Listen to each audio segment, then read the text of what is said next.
রেখে রাখলাম, এর কোনো লাভ হবে না। আমরা চাই জুলাই সনদ, আমরা চাই তার সাংবিধানিক ও আইনি মর্যাদা আমরা চাই। তাকে সাংবিধানিক আইনি মর্যাদা প্রদান না করা হলে ন্যায়টি একটি কাগজের বিষয় থেকে যাবে, যা হবে জুলাই শহীদদের প্রতি, আহত ভাই বোনদের প্রতি এক চরম বিশাল ঘাতকতা।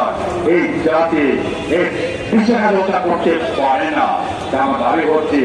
অনতিবিলম্বে জুলাই ঘোষণা করে তার আইনি মর্যাদা প্রদান করা হোক, সামনের মর্যাদা প্রদান করা হোক। তোমার লক্ষ্যে জুলাই সনদকে কার্যকর করা, বিচারকে প্রণীত করা, দৃশ্যমান করা আমরা চাই। তাহলে নির্বাচনের মাধ্যমে একটি সত্যিকার সরকার গঠিত হতে পারে, যে সরকার জনগণ কামনা করে।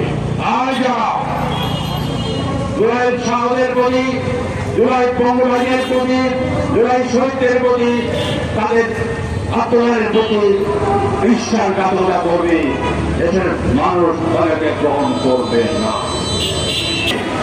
এই যে আহ্বানের ভিত্তিতে একটি সত্যিকার সাম্যবস্থা কায়েম করা, ইনসাফ থাকবে, গরিব মানুষের অবস্থা পরিবর্তন হবে, দেশের মানুষ সুখে থাকবে, শ্রমিক মানুষের কল্যাণ সাধিত হবে।